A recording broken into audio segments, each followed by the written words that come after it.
بسم اللہ الرحمن الرحیم نحمده ونصلی ونسلم علی حبیبہ الکریم الامین العزیز الرؤوف الرحیم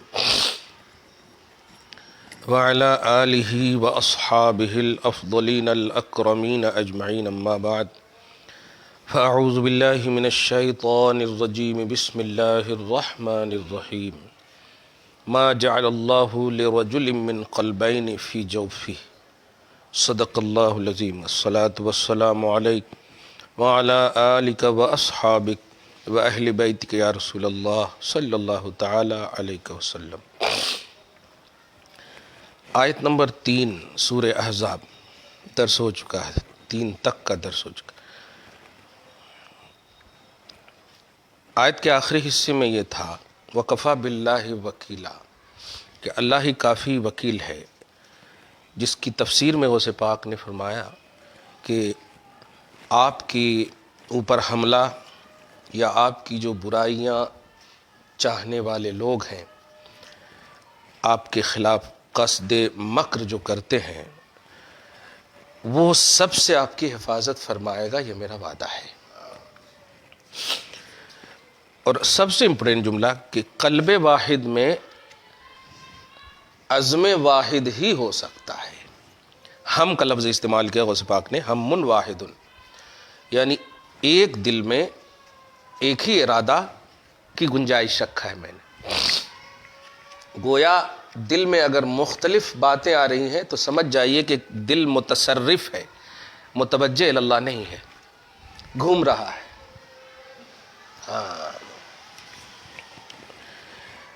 وَلِهَٰذِهِ الْحِكْمَةِ الْعَلِيَّةِ یہ ہے اصل، اسی بلند حکمت کی بنیاد پر آیت نمبر 4 دیکھیں، مَا جَعَلَ اللَّهُ لِرَجُلٍ مِّن قَلْبَيْنِ فِي جَوْفِهِ، اللہ تعالی نے حکیم اور علیم نے کسی بھی شخص کے لیے اس کے پیٹ کے اندر 2 دل پیدا نہیں فرمایا، قلبین 2 دل پیدا نہیں فرمایا، اسی حکمت کی وجہ سے کہ دل جو میں نے دیا، اچھا کمال یہ ہے کسی اور چیز کا، ذہن کا کنٹرولر آپ کو دیا ہے، لیکن دل کا فرمایا کہ مصرف القلوب میں ہوں۔ دعا بھی کرتے ہیں نا، ثبت قلبی علی دینک، میرے دل کو اپنے دین پر ثابت رکھ۔ دل کا جو کنٹرول ہے وہ اسی کے پاس ہے۔ فرماتا ہے کہ 2 دل میں نے نہیں رکھا، اور غوث پاک فرماتے ہیں کہ مشعرین مدرکین، وہ دونوں دل جو شعور رکھتے ہیں یا ادراک کرنے کا ملکہ، کیونکہ دل کے اندر ہی شعور کا ملکہ ہے اور ادراک کا ملکہ ہے، ذہن اس کا ترجمان ہے۔ دل سینے کے اندر ہوتا ہے، ہم لوگ بول دیتے ہیں نا سینے میں، لیکن نہیں، سینے کے اندر ہوتا ہے، سینے کے اندر، واہ، فی جوفہ، اس کے پیٹ میں، حتی یلتفت میلہ، تاکہ اس کا میلان مختلف نہ ہو، ولا یتعدد قبلۃ مقصدہ ومرماہ، اور اس کے مقصد کا قبلہ متعدد نہ ہو، وَإِنْ خَلَقَ لَهُ، اچھا تو پھر سوال ہے 2 آنکھ کیوں پیدا کیا، 2 دل نہیں، ٹھیک ہے، 2 ہاتھ کیوں پیدا کیا؟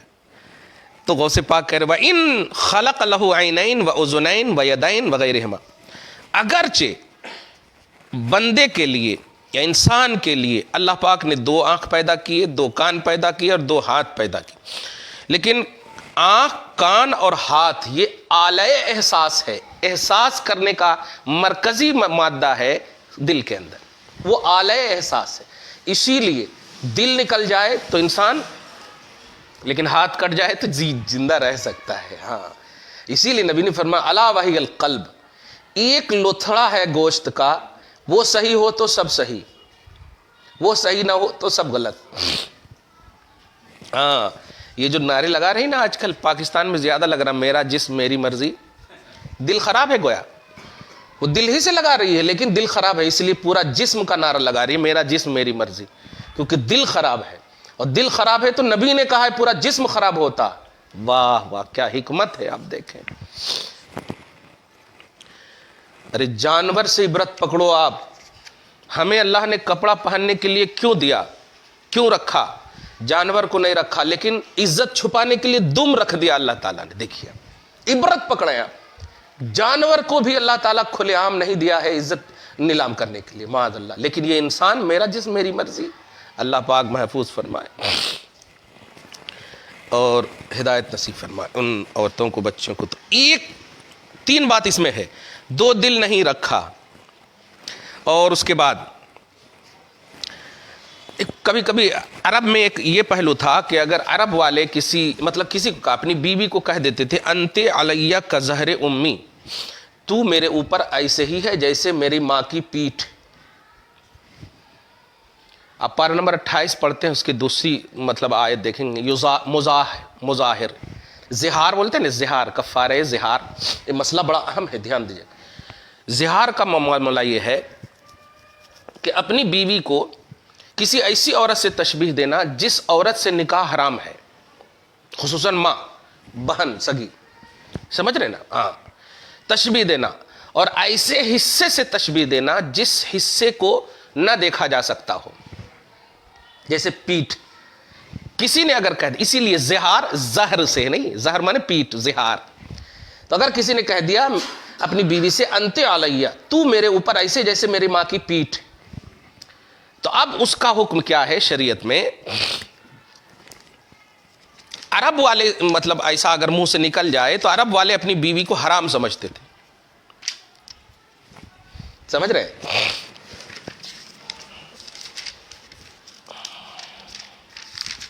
یہ دیکھیں 3 وعید ہے, 3 کفارہ ہے ان کے لیے. سب سے پہلا کفارہ یہ ہے کہ اگر کر لیں تو ایک غلام کو آزاد کریں, اس شرط کے ساتھ کہ پھر میاں بیوی ملاقات نہ کریں, الگ رہیں. یہاں تک کہ اگر 10 سال بھی لگ جائے غلام آزاد کرنے تو الگ رہنا. ایسی تشبیہ دے دیا. تو دھیان دی. اور اگر غلام آزاد کرنے کی صلاحیت نہ ہو, خود غلام ہے تو کہاں سے آزاد کریں گے, ہے کہ نہیں؟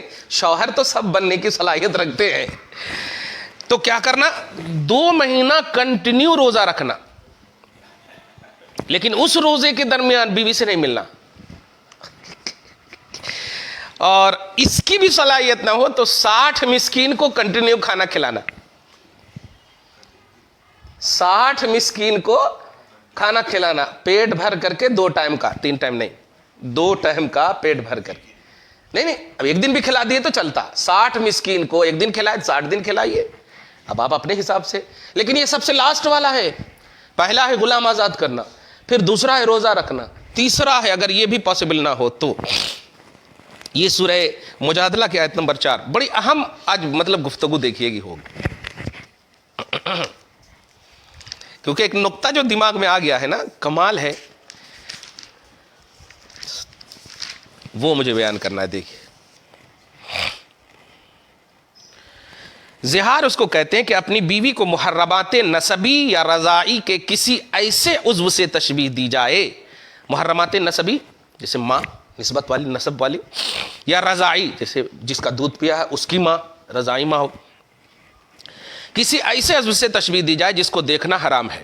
مثلا بیوی سے کہے کہ مجھ پر میری ماں کی پیٹھ کی طرح ہے تو, یا بیوی کے ایسے عضو کو جس سے وہ تعبیر کی جاتی ہو, یا اس کے جزو شائع کو یعنی مشہور جز کو محرمات کے ایسے عضو سے تشبیہ دے جس کا دیکھنا حرام ہے. مثلا یہ کہے کہ تیرا سر یا تیرا نصف بدن میری ماں کی پیٹھ کی طرح ہے, یا اس کے پیٹ یا اس کی ران یا میری بہن یا پھوپھی یا دودھ پلانے والی کی پیٹھ یا پیٹ کے مثل ہے, تو ایسے کو زہار کہلاتا. یہ مسئلہ زہار کہلاتا.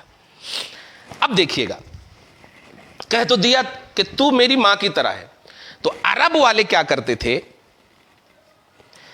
سچ مچ میں وہ ماں ہی سمجھ جاتے تھے. وہ اب ہو گئی بیوی ختم. دھیان دیجئے,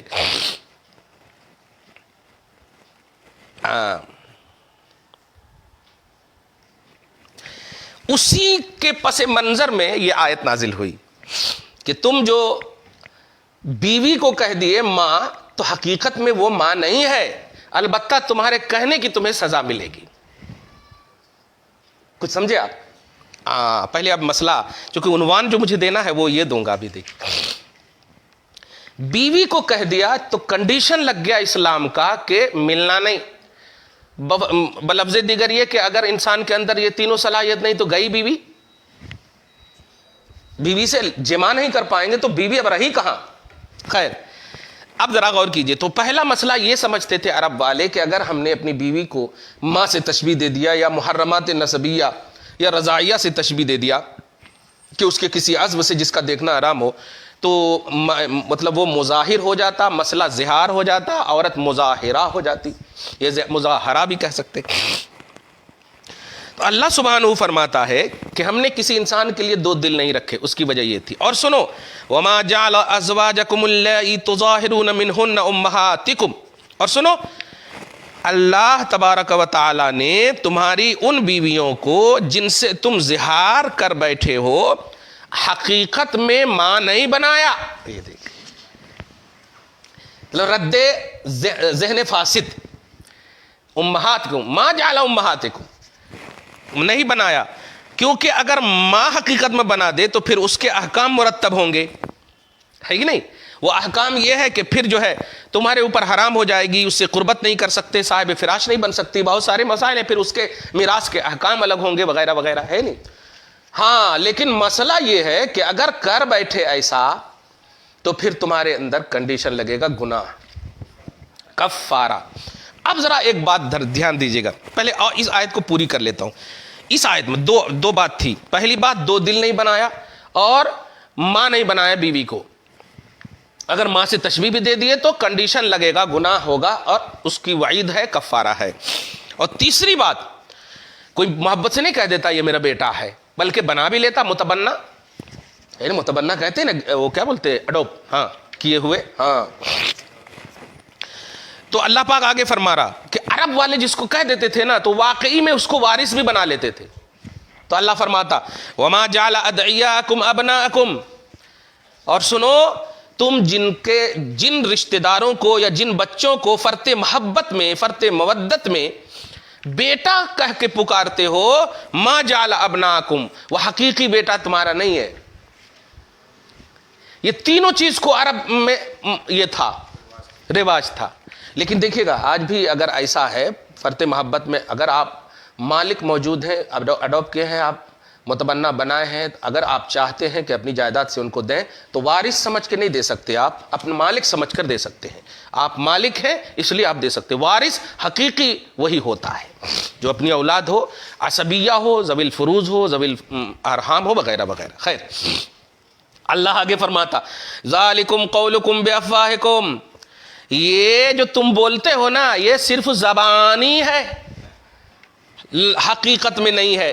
حتی یترتب علیہ احکام الابناء من المیراث والمحرمیہ وحرمت زوجتہم وبنتہم، یہاں تک کہ ان بیٹوں پر بیٹوں کے احکام مرتب ہوں گے، یعنی میراث کے، پھر اسی طرح محرم ہونے کے، پھر بیوی کی حرمت بھی ہوگی اور پھر بیٹی کی بھی حرمت ہوگی، یعنی تمہاری بیوی بھی اب جو ہے اس بیٹے کے لیے مسئلہ ہو جائے گا، پھر بیٹی بھی تمہاری اب ان کے لیے یہ ہو جائے گا کہ وہ بہن ہو جائے گی، شادی نہیں. جبکہ عام لڑکے ہیں وہ خالی محبت میں تم نے انہیں بیٹا بنا لیا ہے بس. ذالکم قولکم، یہ تینوں باتیں تمہاری محض بولی ہے. غوث کہتے مجرد قول صدر عن السنتکم وتکلمتکم یا وتکلمتکم، یعنی تمہاری زبانوں سے صادر ہوئے ہیں اور تمہاری زبانوں نے یہ بات کی ہے. بافواہکم لا حقیقت لہا سوى الاشتہار، خالی باپ بننے کے نام سے تم نے ایسا کر لیا کہ میں بھی بیٹا ہوں، میں بھی باپ ہوں. یہ اشتہار کے علاوہ کچھ نہیں. غوث کا جملہ ہے. واللہ، اور اللہ تمہارے تمام معاملات کا مدبر اور مصلح ہے. یقول الحق، وہ حق کہنے سے رکتا نہیں، باز نہیں آتا، وہ حق کہنے سے باز نہیں آتا. ہاں، ای الحکم الثابت المتحقق عنده سبحانہ المترتب علی احکام ارشاد لکم و اصلاح لحالکم وکیف لا ہوا یہدی السبیل، وہی اللہ سیدھی راہ کی ہدایت دیتا ہے. ای السبیہ والصراط المستقیم الی عبادہ الذین انحرفوا عن سبل السلامۃ وطرق الاستقامہ فی الوقائع والاحکام، احکام کے باب میں، واقعات کے باب میں طرق استقامت کو چھوڑتے ہیں جو اللہ ان کو ہدایت نصیب فرماتا ہے. یہ ہوئی آیت نمبر 4. لیکن مجھے جو عنوان دینا ہے وہ یہ ہے سنی درس. دیکھیے گا درس تو ہو گیا, 3 باتیں معلوم ہوئی, احکام بھی معلوم ہو گئے, لیکن میں اب کہنے جا رہا ہوں کیا کہا, انت علیہ کا زہر امی, اے بیوی تو میرے اوپر ایسے ہی ہے جیسے میری ماں کی پیٹھ. بیوی کو دھیان دیجیے گا اپنی ماں کی پیٹھ کی طرح تشبیہ دے دے تو بیوی حرام ہو جائے جب تک کفارہ ادا نہ کرے. حرام ہو جائے جب تک کفارہ ادا نہ کرے. اب اگر کسی نے نبی کے علم غیب کو یا نبی کو, نوٹ کیجئے گا آپ جملہ, یہ کہہ دیا کہ ہماری طرح ہے, کچھ سمجھے جملہ, یہ ہے عنوان دینا چاہ رہا تھا, طرح ہی پر ہے. کسی زہار کا مسئلہ ہی یہی ہے, زہر مانے پیٹ. جبکہ ایک بات اور کہوں, ماں تو حرمت اور عظمت کا بھی پہلو رکھتی ہے نا. اگر بیوی کہہ دے میری بیوی الحمدللہ میری ماں کی طرح ہے, تو الحمدللہ اگر پڑھ لے تو اب اس سے مراد ایک کچھ پہلو نکل سکتے ہیں. مطلب میری ماں نماز جیسے پڑھتی ہے, میری جو کھلاتی تھی جیسے, یعنی میری جو خدمت کرتی تھی, میری جو دیکھ ریکھ کرتی, یہ سب پہلو ہیں. لیکن نہیں, تشبیہ کیوں دیا تم نے؟ یہ دیکھیے, اس کا مطلب یہ ہوا کہ مسائل میں اور واقعات اسلامی میں کتنا اسٹرک رہنا چاہیے اسلام کو, تو انسان کو. تو جب سوچے ایک بیوی کے حوالے سے ایسا حکم ہے, نبی کے حوالے سے کیسے اللہ تعالیٰ برداشت فرمائے گا کہ تم کہہ دو کہ یہ نبی ہماری طرح ہے. اب اس مسئلے سے اتنا تو سمجھ میں آیا کہ تم بیوی کو ماں سے تشبیہ دے گئی بیوی, نبی کو امتی سے تشبیہ دے گا تو گیا ایمان. صحیح ہے کہ نہیں؟ گیا ایمان, ایمان سے محروم ہو جائیں گے. یہاں بیوی سے محروم ہو گئے, وہاں ایمان سے محروم. مسئلہ بتا, یہ کوئی یہ خیالی بات نہیں ہے, مسئلہ ہے. اسی لیے اسی پیش نظر کہ حضور صلی اللہ علیہ وسلم بشر ہے, بس دھیان دیجیے گا, تمہاری طرح نہیں ہے, کمپریزن سے پاک ہے, مثلیت سے پاک ہے, نظیر محال ہے, بالکل ان کا کوئی نظیر نہیں, ان کی کوئی ثانی نہیں. جس طرح خالق اپنے خالق ہونے میں بے مثال ہے, ایسے ہی مخلوق اعظم محمد رسول اللہ صلی اللہ علیہ وآلہ وسلم اپنے مخلوق ہونے میں بے مثال. بلکہ خلقت مبرأ من کل عیب کأنک قد خلقت کما تشاء, کہ اللہ پاک, اے حبیب آپ ہر عیب سے پاک پیدا کیے گئے, آپ ایسا پیدا کیے گئے جیسا آپ خود چاہتے تھے. کیا بات ہے, پیدا ایسا خود کمال ہے, آپ ایسا پیدا کیے گئے جیسا آپ خود چاہتے تھے. اس کا مطلب یہ ہوا آنا اور ہے, ہونا اور ہے. ہوئے تو آپ پہلے ہی سے تھے جو میں نے اپنے نور سے پیدا کیا ہے, لیکن یہاں جو پیدا ہونا چاہتے تھے نا, وہ اشارہ دیکھے آپ جیسا چاہتے تھے. کیا کہنا ہے, سبحان اللہ. تو اہل سنت و جماعت نہ نبی کی ذات کو کسی سے مثال میں پیش کرتے ہیں, نبی کی ذات بے مثال اور نبی کی صفات بھی بے مثال. نبی کے علم غیب پر خاص طور سے اشرف علی تھانوی وغیرہ نے جو جملہ کہا ہے, دھیان دیجیے, پورے الفاظ نہیں پڑھوں گا, ایک جملہ پڑھوں گا بس. کسی نے پوچھا کہ زید علم غیب نبی کا عقیدہ رکھتا ہے اور بکر علم غیب نبی کا عقیدہ نہیں رکھتا. تو یہ میاں جواب دیتے ہیں کہ اگر علم غیب کا عقیدہ رکھنے والے رکھتے ہیں تو دریافت طلب امر یہ ہے, کل مراد ہے یا بعض مراد ہے؟ کل علم غیب مراد ہے یا بعض علم غیب مراد ہے؟ اب یہیں پر تھوڑی دیر ذرا بیٹھ کر کے اشرف علی کو سمجھائیے کہ اللہ کے علم غیب کا کل اور بعض تم کیسے کر پاؤ گے؟ اللہ کا علم غیب تو کوانٹیٹی سے پاک ہے, وہ تو گنتی سے پاک ہے نا, سمجھ رہے ہیں نا آپ؟ اسی لیے دیکھیے گا آگے کیا کہتا ہے, کل تو مراد ہو نہیں سکتا. اب اس کے بعد چلو یہاں پر بھی تھوڑا سا ہضم کر سکتے ہیں, حالانکہ میں بتا چکا ہوں کہ لفظ کل خود یہ لمیٹڈ ہے. بتا چکا ہوں سورہ جن کی آیت نمبر لاسٹ میں, کل شیء عددا, کہ کل شے کو اللہ گنتی میں رکھا ہے. لیکن دیکھیے کہ جب خدا دین لیتا ہے تو عقل چھین لیتا ہے, وہاں جبے دستار نہیں کام آتے. اس کے بعد جو سیکنڈ بات کہی وہ یہ, اگر بعض علم غیب ہے, مان لیا ہے بعض کو, اب یہاں پھنسا دیکھیے گا, تو ایسا علم زید بکر عمر بلکہ ہر بچے مجنو پاگل کو بھی ہے. لا الہ الا اللہ محمد رسول اللہ صلی اللہ تعالی علیہ وسلم، معاذ اللہ رب العالمین، نعوذ باللہ من ذالک۔ دو طرح سے مطلب پھنس گیا یہاں پر۔ یہ ایک تو تشبیہ دیا ایسا، جبکہ نبی کی ذات اور صفات مثال سے پاک ہے۔ پھر یہ کہ علم غیب کو کس سے تشبیہ دے دیا، معاذ اللہ، زید بکر سے بھی ہضم کے قابل تھا کمینے، لیکن مجنو، پاگل، دیوانے، درندے، بہائم، یہ سب جملے ہیں۔ تو اب کس سے نکلا بتا دیں؟ زہار کرنے کی وجہ سے بیوی گئی، تشبیہ مصطفیٰ صلی اللہ علیہ وسلم پیش کرنے کی وجہ سے ایمان گیا۔ اب اس میں بھی اگر کوئی نقص نکالیں گے تو پھر بتا دیں پھر کیا گیا ان سے؟ بیوی تو زہار کی وجہ سے جائے گی، نبی صلی اللہ علیہ وسلم کو اگر تشبیہ دیں گے تو کس کی وجہ سے کیا ہوگا؟ اسی لیے معلوم ہوا، حالانکہ زہار میں ماں کی تعظیم، حرمت، کرامت کا بھی عنوان ممکن ہے کہ میری ماں جیسے میرا خیال رکھتی ہے ایسے ہی میری بیوی بھی خیال رکھتی ہے، ممکن ہے، لیکن پھر بھی کہا نہیں، تم کو وہی سوجیے کہ تشبیہ دو ان کی پیٹھ سے، ان کے پیٹ سے، معاذ اللہ، نہیں دینا، اور دے دیے ہو تو سزا بھگتو۔ واہ! تو زہار تیسرے جو حصے تھے، دوسرا جو حصہ تھا کہ اللہ پاک نے زہار کی جانے والی عورت حقیقت میں تمہاری ماں نہیں ہے، البتہ ماں کی عظمت کو تم نے ایزی لیا ہے، اس لیے تم کو 3 کفارہ یکے بعد دیگرے دینا ہے، ہاں سزا کے طور پر۔ کفارہ کہتے ہیں سزا کو، کفارہ کا مطلب ہی ہوتا کفارے سیئات، یعنی برائیوں کو میٹنے والا۔ سیئات مانے برائیاں، کفارہ مانے میٹنے والا، تو کفارے سیئات برائیوں کو میٹنے والا۔ تو یہاں کی تشبیہ سے کفارہ، نبی کی تشبیہ سے کیا ہوگا؟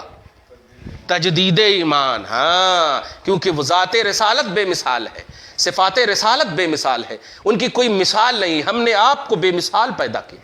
بشر میں اگر لیں، ان انا بشر مثلکم، وہیں پر بے مثال کا عنوان ہے، کیونکہ یوحا الیہ، دیکھیے گا، میں نے، اے حبیب آپ کہیے کہ میں تمہاری طرح بشر ہوں، یہیں تک کیسے لیں گے؟ ابھی آگے ہے، یوحا الیہ، مگر ایسا ہوں کہ میرے اوپر وحی آتی ہے، گئے نا کام سے، بے مثال ہو گئے۔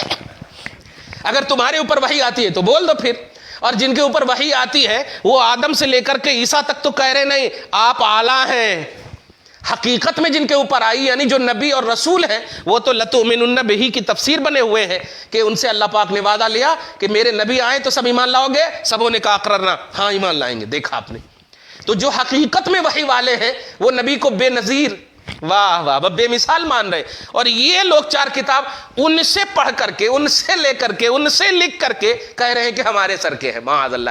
خیر، ذات رسالت بے مثال، صفات رسالت بے مثال، نبی کی ذات بھی کسی سے، اسی لیے تو حضور پاک صلی اللہ علیہ وسلم نے بھی اپنی زبان سے ارشاد فرمایا، کس کو؟ افضل البشر بعد الانبیاء بالتحقیق سیدنا ابو بکر صدیق کو، اے ابو بکر، سفر و حضر میں تم میرے ساتھ ہو، تمہارے خیالات، تمہارے احساسات میں امکان ہے کہ آ جائے کہ میں محمد کو سب سے زیادہ جان گیا، لیکن سنو، یا ابا بکر لم یعرفنی حقیقتا غیر ربی، ابو بکر میری حقیقت میرے رب کے علاوہ کوئی نہیں جانتا۔ بے مثال ہوئے کہ نہیں؟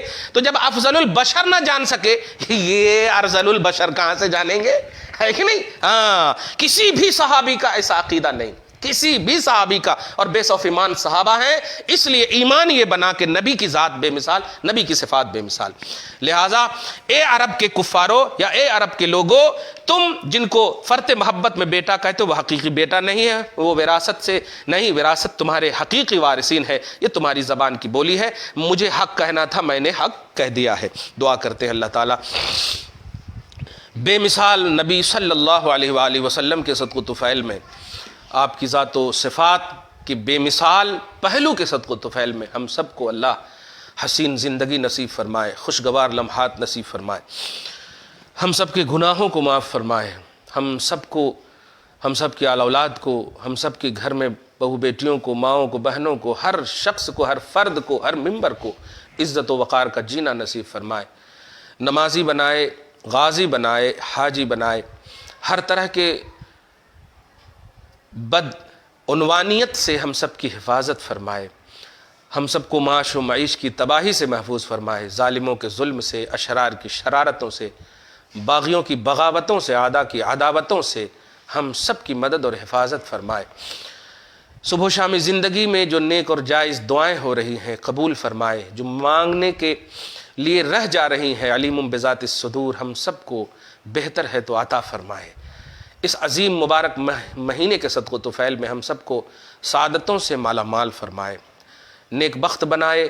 جن کے والدین زندہ ہیں ان کا سایہ دراز فرمائے، جن کے والدین انتقال کر چکے ان کی بخشش فرمائے۔ جملہ انبیاء و مرسلین، صحابہ و تابعین، تمام سلاسل کہ بزرگان دین، خصوصاً اولیاء حیدرآباد کے صدقہ طفیل میں ہم سب کی دعاؤں کو قبول فرمائے۔